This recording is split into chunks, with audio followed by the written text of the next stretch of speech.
Okay, folks. Today's session starts off in a little short beat loop I made yesterday, but it's easier to show what we want to do in here. So I set up this little loop, nothing fancy, just simple drum programming, a bass line and a top melody.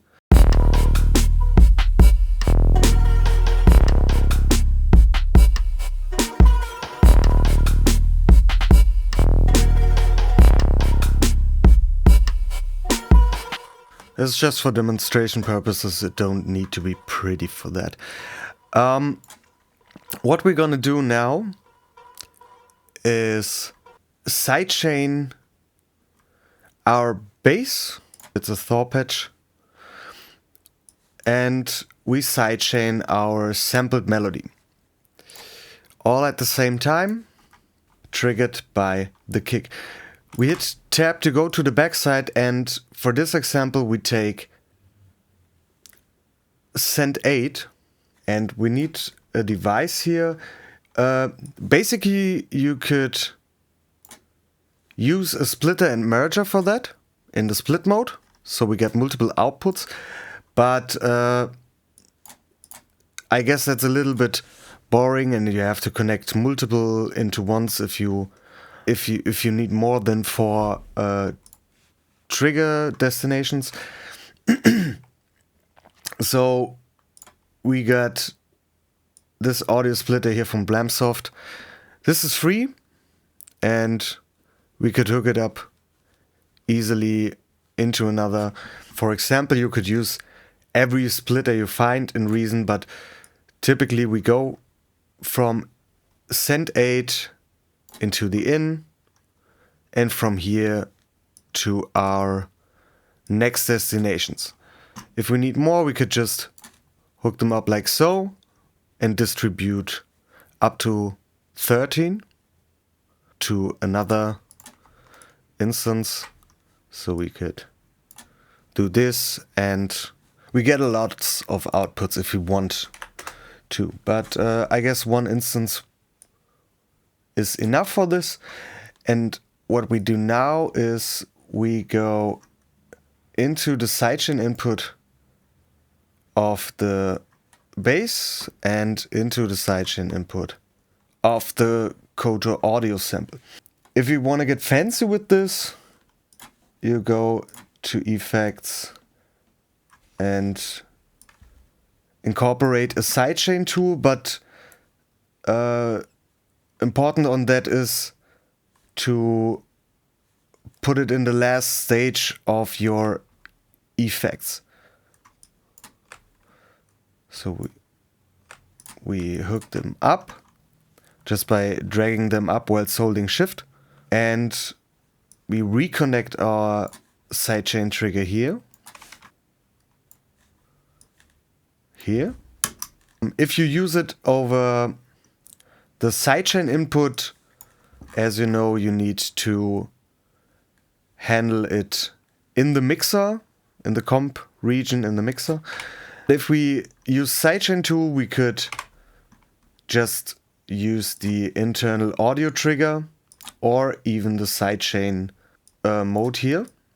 We will do a sidechain, and what we have to do now is go to our 808 bass drum or any other bass drum you have and send effect 8 on.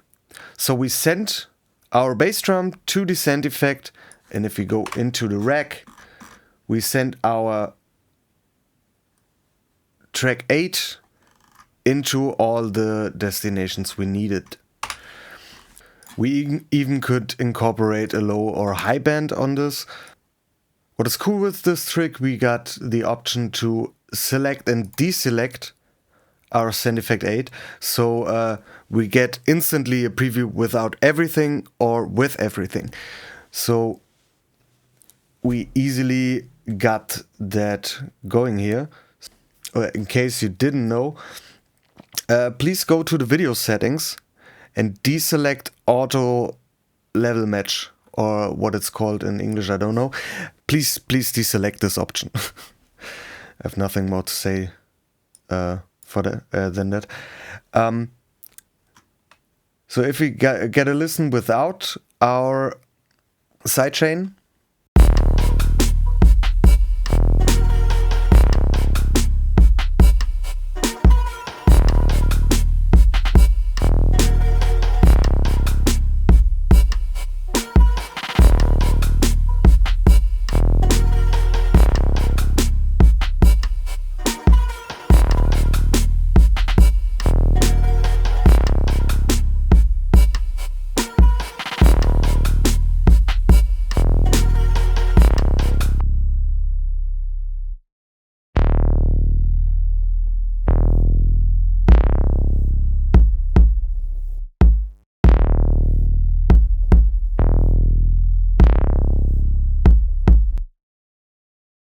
and if the effect is a little bit too subtle, you always could raise the level of the send.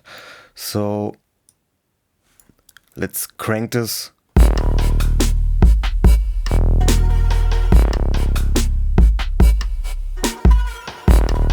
And as you see on the bass,